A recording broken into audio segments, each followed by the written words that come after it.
Hey, amazing people. I am back. I'm not giving up. Just life just keeps lifing, and I sometimes don't budget my time properly, but I'm getting better at it. I'm in Jersey now. We're about to leave Jersey. I came for the weekend for the Howard Morehouse Classic with my besties from from Howard University. We had a really good time. A really good time. A really, really, really good time. While they're getting prepared to check out, and I got up early like I always do, I'm going to go ahead and read to you The Power of Now by Eckhart Tolle so that I can at least keep my Sunday obligation of saying I would read it. We are still in chapter 3. Moving deeply into the now. All negativity is caused by an accumulation of psychological time and denial of the present. I'm going to read that again. All negativity is caused by an accumulation of psychological time and a denial of the present. Unease, anxiety, tension, stress, worry, all forms of fear are caused by too much future and not enough presence. Guilt, regret, resentment, grievances, sadness, bitterness, and all forms of non-forgiveness are caused by too much past and not enough presence. I know that to be true. My years in college, there were some things that weren't so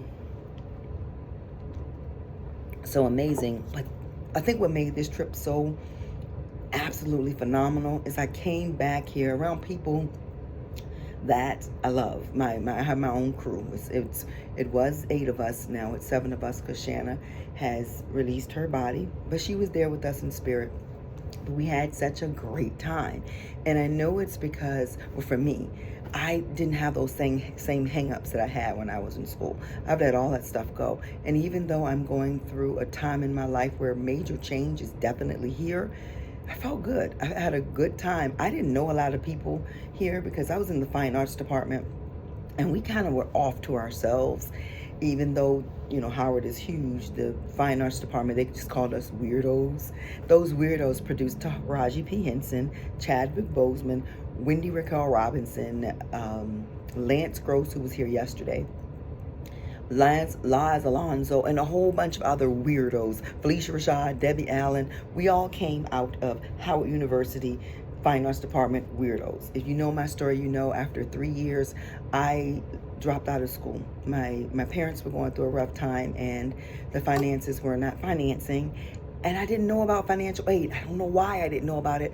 I just left school, but I did go off to England, toured a little bit, then I came back. I moved to New York.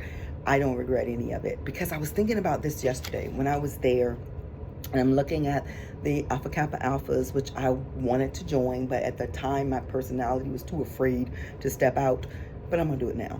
Anywho, I remember, what was that thing I was about to tell you? Oh, so I was thinking, what would have happened if I had the courage to accept their invitation to join? What would have happened if I had the courage to find a way to stay in school? And I said, well, if I had to change one thing, then everything would change, and I wouldn't change my life.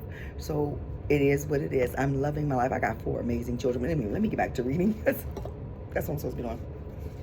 But I said all that to say, it is the being in the present, and I danced so much. I even got a video. I might share it with y'all because the song from School Days, Don't Want to Be Alone Tonight, I know the move. So that was fun. I might post it and Lisa sends it to me. Anywho, back to reading. And yet, this is the liberated state to which all spiritual teachings point. It is the promise of salvation, not in an illusionary future, but right here and now. If you don't have a circle, if you're a woman and you don't have a circle of friends, girls, man, you're missing out on something. I've known these women since, one of them I've known since I was 14. That's Lisa. And I'm 54, And the rest of them I met when I was 19. That's a long time to know people. That's a long time. And we've grown together, our families. And I knew one, I knew Lisa. Lisa introduced me to Ronnie, which became my college best friend. And then Ronnie introduced me to Ina. And so we all just have this circle based upon one pulling this best friend, and we gel so well. And they travel a lot together. When my coins get better, then I'll be traveling with them like that when they go out of the country. You may find it hard to recognize that time is the cause of your suffering or your problems. You believe that they are caused by specific situations in your life, and seen from a conventional viewpoint, this is true. But until you have dealt with the basic problem-making dysfunction of the mind, its attachments are actually interchangeable. If all your problems or perceived causes of suffering or unhappiness were miraculously removed from you today, but you had not become more present, more conscious, you would soon find yourself with a similar set of problems or causes of suffering, like a shadow that follows you wherever you go. Ultimately, there's only one problem: the time-bound mind itself. That happens a lot with people. They get in a tumultuous relationship. They get the courage to leave that person. They don't do the work, and they meet that person in a different body. It's the same situation all over again. Because until you do the work of healing, you're going to keep making the same mistakes. This is the question. I cannot believe that I could ever reach a point where I'm completely free of my problems. That's not the goal. You are right. You can never reach that point because you are at that point now. Ooh, that's interesting. There is no salvation in time. You cannot be free in the future. Presence is the key to freedom, so you can only be free now. Well, I get that now. So because I have reached a level of freedom where I stay present, and the things I cannot control at that moment, they can't bother me. I just got to trust and believe that they're going to be taken care of, and it's not the same as sticking my head in the sand and acting like things don't exist. And even if that's what you need to do to not think about those things, then do that. I'm on the 11th floor. I don't know, I feel like I heard somebody outside there. Finding the life underneath your life situation. This is the question again. I don't see how I can be free now. As it happens, I am extremely unhappy with my life at the moment. This is a fact, and I would be deluding myself if I tried to convince myself that all is well when it definitely isn't. To me, the present moment is very unhappy. It is not liberating at all. What keeps me going is the hope or possibility of some improvement in the future. That's where a lot of people live. I lived there for a long time too. You think that your attention is in the present moment when it's actually taken up completely by time. You cannot be both unhappy and fully present in the now. What you refer to as your life should be more accurately be called your life situation. It is a psychological time, past and future. Certainly things in the past didn't go the way you wanted them to go. You are still resisting what happened in the past, and now you are resisting what is. Hope is what keeps you going, but hope keeps you focused on the future. And this continued focus perpetuates your denial of the now and therefore your unhappiness. Whenever I travel, I get chai tea, but I make it at home. That's pretty sweet. This is the question again. It is true that my present life situation is the result of things that happened in the past, but still it is my present time situation, and being stuck in it is what makes me unhappy. I used to be like that. I can definitely relate to that, thinking, but I'm unhappy now. But then a light bulb went off. But I'm unhappy now about something that happened earlier. It's not happening right now. What's happening right now? Wait a minute. If I think about only what's happening right now, am I unhappy?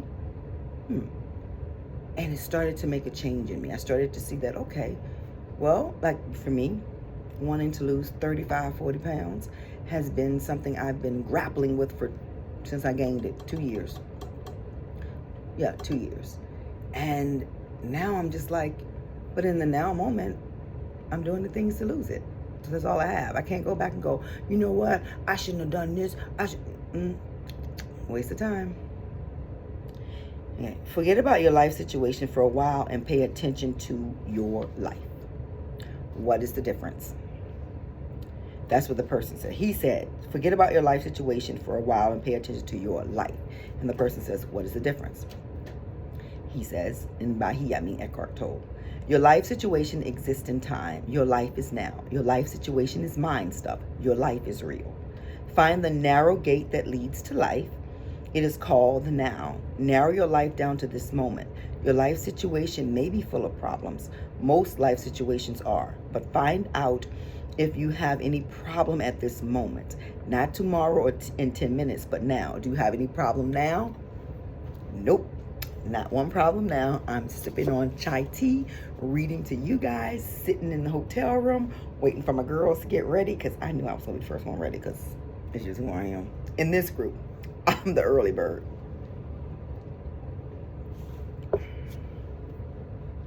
When you are full of problems, there is no room for anything new to enter, no room for a solution.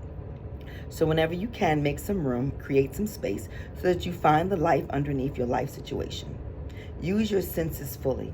Be where you are. If you're drinking coffee or tea or water, feel it, taste it, talk about it to yourself or to others if you need to, if you're around people. Stay present. Look around the room. Start looking at the patterns on the curtains on the wall and looking at how they need to remove this carpet because it's filthy. Or, but I'm grateful, and I'm very grateful that I got to be here because my friends, they wanted me here because financially wasn't a thing I could do. And I mean, I'm transparent. I'm working towards getting better in finances. I'm teaching and I'm working climbing out of debt. Okay, I'm not supposed to do that. In the present moment, there is no debt. There's me reading to y'all. So let me go back to reading to y'all. Anyway, I'm blessed to be here. Not a charity case, but I'm blessed to be here, that my friends loved me enough that they wanted me here and made some things happen for me, and I'm here. Where was I at? Where was I at? Okay. Use your senses fully. Be where you are. Look around. Just don't look. Interpret. See the light, the shapes, colors, textures. I didn't know he wrote that. I just said that because I learned that from somebody else. Be aware of the silent presence of each thing. Be aware of the space that allows everything to be. Listen to the sounds. Don't judge them. Listen to the silence underneath the sounds. Touch something, anything, and feel and acknowledge its being. I'm touching the chair. Ooh. Observe the rhythm of your breathing. Feel the air flowing in and out. Feel the life energy inside your body. Allow everything to be within and without. Allow the isness of all things. Move deeply into the now. You are leaving behind the deadening world of mental abstraction of time. You are getting out of the insane mind that it is draining you of life energy, just that it is slowly poisoning and destroying the earth. You are awakening out of the dream of time into the present. All problems are illusions of the mind. And this is the person. I don't know who it is, but this is like the italicized question. It feels as if a heavy burden has been lifted, a sense of lightness. I feel clear, but my problems are still there waiting for me, aren't they?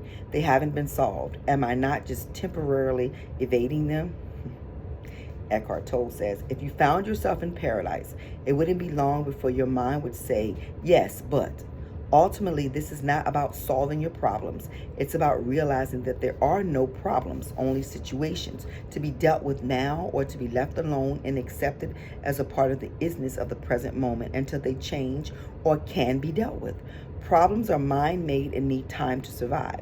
They cannot survive in the actuality of the now. Focus your attention on the now and tell me what problem you have at this moment. I'm going to give you an example. You get a ticket in the mail. The ticket tells you have 6 weeks to pay it. You don't have the money right at that very moment to pay it.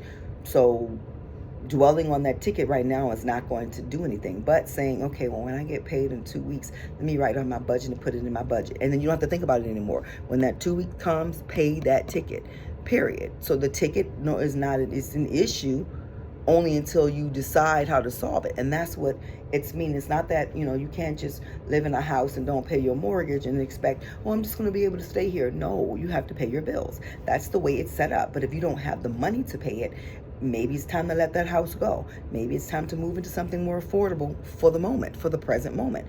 Maybe you can figure out some things that you can do and you can get that money for it. But what I do know is when you do anything in haste or fear, it never works out the way it should, because fear doesn't have a connecting factor to love. And love is everything. And love is how everything gets done right. When you live in love, it doesn't mean that people get to run all over top of you. I used to think that, and I used to let people do that. When I realized that love meant first self-love and self-taking care of and self-awareness. And so if somebody is in my space and they have decided to be trifling, they got to go. You can tell them, but they know what they're doing. So I don't know why I'm going, I know you ain't doing that to me, but they are doing it to you. So how do you not know it? Anywho, boo, let's keep reading. I'm not getting any answers because it is impossible to have a problem when your attention is fully in the now. A situation that needs to be either dealt with or accepted, yes. Why make it into a problem? Why make anything into a problem? Isn't life challenging enough as it is? What do you need problems for? The mind unconsciously loves problems because they give you an identity of sorts. This is normal and it is insane. When you're the person on the receiving end of the trifling behavior, whether you're the wife that's being abused by the husband or you're the husband being abused by the wife, you live in this sense of self-made arrogance. Oh, look at how they're doing me. I would never do that to anybody. They're such terrible people. And look at how I'm showing up. I'm so amazing. That's a false sense of self. They need to work on themselves, and you need to get the fuck out the way while they do it. Period. You don't have to be there and be this martyr and, my vows say this. Yeah, but the vow said it to them too. And if the vow said it to them, they're not taking it seriously. Doesn't mean you go out and do what they doing. I was in the gym the other day, and this lady had on a shirt that says, I match energies, so proceed with caution or something like that. I don't match energies. That's a waste of my energy. So you go low and then I go lower. I joke and say things like, if you go lower, I'm going to bust hell wide open. But I don't mean that. If you go low, you're going to be low by your goddamn self. I'm moving on. I ain't got time for it. Life is so beautiful and amazing and wonderful that I don't want to spend any of it. I don't know how much time I have. So I don't want to spend any of it looking at somebody else to see what they're doing. I'm going to match you. Fuck you, fuck you. No, nah, not going to be able to do it. Not going to be able to do it. Oh, the music was so good. It was so old school. Where was that? Okay, this is normal and it is insane. Problem means that you are dwelling on a situation mentally without there being any true intention or possibility of taking action now, and that you are unconsciously making it a part of your sense of self. So it's not a problem. It's a situation to be dealt with, and you're dealing with it. And if you can't do anything about it at the moment, don't worry about it. Do what you can do at the moment with what you got and keep it moving. Keep it pushing. You become so overwhelmed by your life situation that you lose sense of life, of being, or you are carrying in your mind the insane burden of 100 things that you will or may have to do in the future, instead of focusing your attention on the one thing you can do now. When you create a problem, you create pain. All it takes is a simple choice, a simple decision, no matter what happens. I will create no more pain for myself. I will create no more problems. Although it is a simple choice, it is also very radical. You won't make that choice unless you are truly fed up with suffering, unless you have truly had enough, and you won't be able to go through with it unless you access the power of the now. If you create no more pain for yourself, then you create no more pain for others. You also no longer contaminate the beautiful earth, your inner space, and the collective human psyche with the negativity of problem making. If you have ever been in a life or death emergency situation, you will know that it wasn't a problem. The mind didn't have time to fool around and make it into a problem. In a true emergency, the mind stops. You become totally present in the now, yes. And something infinitely more powerful takes over. This is why there are many reports of ordinary people suddenly becoming capable of incredibly courageous deeds. In an emergency, either you survive or you don't. Either way, it is not a problem. And so I think that's what happens. You get right in the moment, and in the moment knows what to do to get to the next moment. But we're so busy in the past, the moment is like, I don't know what to do about the past. That shit ain't real. I don't know what to do about the future. That ain't real either. I know what to do about now, but she's not asking me about now. This bitch is in the past or in the future. So when you get in the now, which is where I've been living now for a few weeks, since I've been reading this book, my God, this is so beautiful. The now. One day I was in the gym and I was in the now, and it was orgasmic. It was, like I said, is this what now feels like? Oh my God. And I'm not making this up. I stayed in the now so long that a situation that I was like, I don't know what to do about that, it went away. It fixed itself. Because I was in the now moment that the situation just said, I'm done. Okay. Some people get angry when they hear me say that problems are illusions. I am threatening to take away their sense of who they are. They have invested much time in a false sense of self. For many years, they have unconsciously defined their whole identity in terms of their problems or their suffering. Who would they be without it? I'm going to stop here because I got to get downstairs, and it's 20 minutes. But another thing about this weekend that was great. As you know, I didn't graduate from Howard University, but I'm still a bison. And I used to say, well, I'm not a bison because I didn't graduate. But my money that my mother and father spent to have me there for the years I was there, it makes me a bison. The fact that I connect with women who also came to Howard campus, some graduated from Howard, some graduated from other places, lets me know. But I was standing there. And I'm saying this because when it happens, like I said, see, I had a glimpse of the future, even though I'm still in the present. I saw myself receiving an honorary doctorate from Howard University for being a philanthropist. I saw it. So let's see if it happens. I saw it, but I'm not going to live in it because that's in the future. I'm staying right here and now. You guys have an amazing Sunday. I think they call it Sunday Fun Day. The Power of Now by Eckhart Tolle. I will be back Wednesday. Life hopefully will life enough that I can get it together. I said I was going to do it where one day I sit and I just read and tape. Read and tape, read and tape. So I'm trying to get to that place, but I'm glad to still be doing it. And I thank you so very much for your time, because you don't have to spend your time listening or watching to me. There are a million YouTube channels with people giving such awesome information that you can grow and grow and grow from so many. And I'm grateful that you choose to come and listen to me. Have a great one. I'll see you soon.